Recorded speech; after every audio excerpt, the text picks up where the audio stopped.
Bienvenue sur votre chaîne préférée Akhbar el-Bled. La Kabylie adresse une lettre au pape Léon.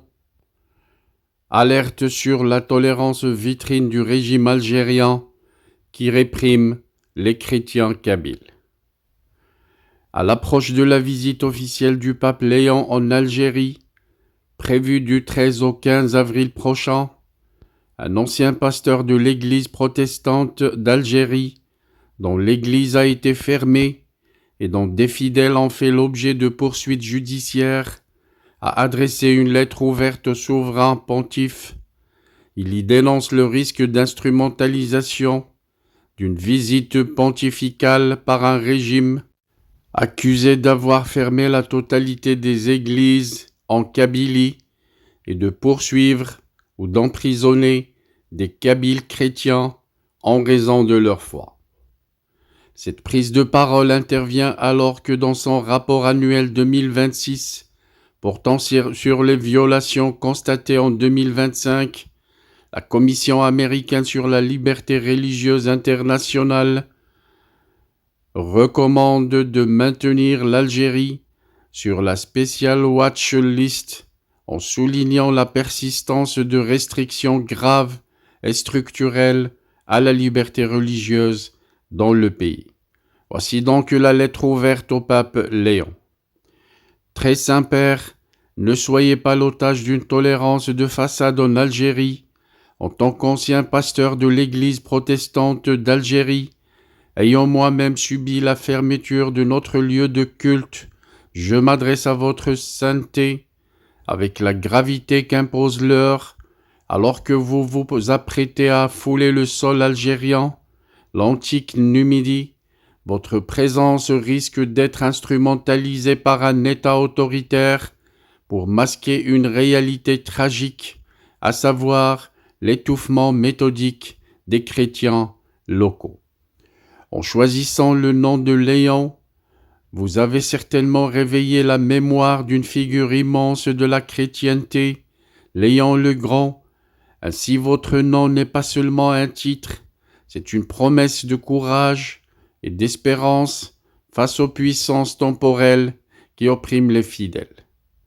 Et encore plus, en tant que de l'ordre, en étant de l'ordre des Augustiniens, vous contribuez à ressusciter une figure charismatique de l'histoire chrétienne en terre de Numidie, en l'occurrence Saint Augustin. C'est aussi redécouvrir un homme de lumière dont la voix résonne aujourd'hui comme un écho universel qui souffle encore sur les cendres de l'Église pour qu'elle ne périsse point. Saint Augustin est mort le 28 août 430 dans sa ville d'activité d'Hippone, à Naba, que vous allez peut-être visiter.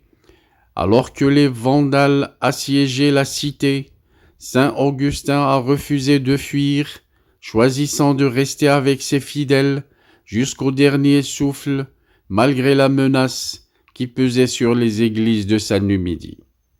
L'histoire se souvient aussi qu'en 455, 25 ans après la mort de Saint Augustin, et face aux Vandales de Genséric, Léon le Grand a su négocier et dialoguer avec fermeté pour épargner les vies des fidèles et protéger les lieux de culte de la destruction.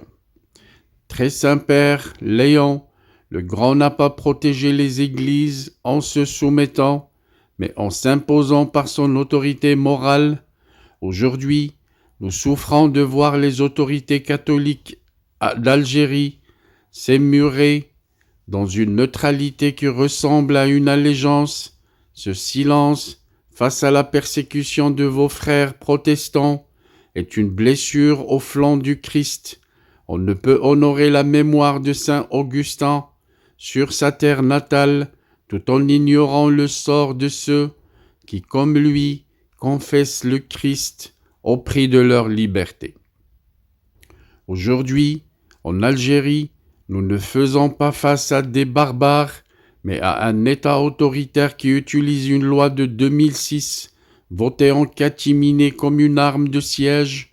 Certes, l'État algérien entretient avec le Vatican une relation d'État à État, ce respect mutuel que je qualifierais d'une vraie fausse tribune diplomatique permet à l'Église catholique de maintenir ses édifices historiques, souvent construits bien avant la naissance de l'Algérie moderne, mais cette tolérance est une vitrine, pendant que les autorités vous accueilleront avec les honneurs, des dizaines de nos églises restent sous scellés depuis 2006 et plus intensément depuis 2017.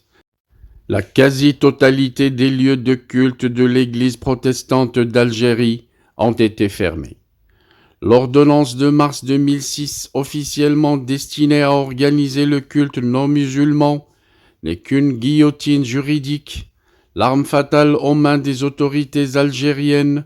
En réalité, cette directive législative sert de levier à l'État algérien pour mener une campagne systématique de fermeture des lieux, les lieux de culte protestants et évangéliques. À ce jour, la quasi-totalité des églises protestantes ont été mises sous scellé, laissant des milliers de fidèles sans abri spirituel et sous la menace constante de condamnation pour soi-disant ébranlement de la foi des musulmans. Très Saint-Père, je dois vous exprimer une blessure profonde. En Algérie, la hiérarchie catholique, évêques et prêtres, a trop souvent choisi la voie de la soumission et du silence face à nos persécutions, par crainte d'effacement ou par subordination au pouvoir en place. Ils n'ont jamais élevé la voix pour dénoncer l'arbitraire qui frappe leurs frères protestants. Ce silence est vécu par les chrétiens locaux comme une complicité amère.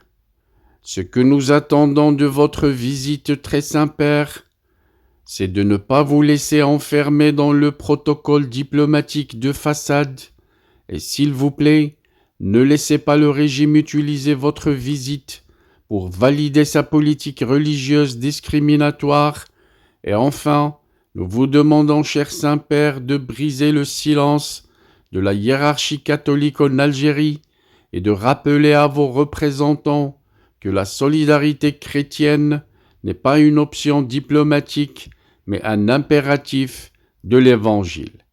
On ne peut pas célébrer la fraternité humaine à Alger ou à Ypres tout en gardant les scellés sur les églises de Kabylie et d'ailleurs.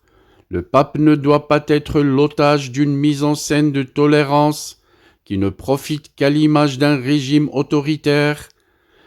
Le Christ que nous servons a été condamné par des autorités qui se croyaient justes. Ne permettez pas que votre voyage serve à justifier ceux qui, aujourd'hui, condamnent les disciples du Christ en Algérie. Dans l'attente d'un geste de vérité, veuillez, cher Saint-Père, considérer que le cri de détresse de nos églises en quête de justice ne peut rester lettre morte sur cette terre de Numidie antique.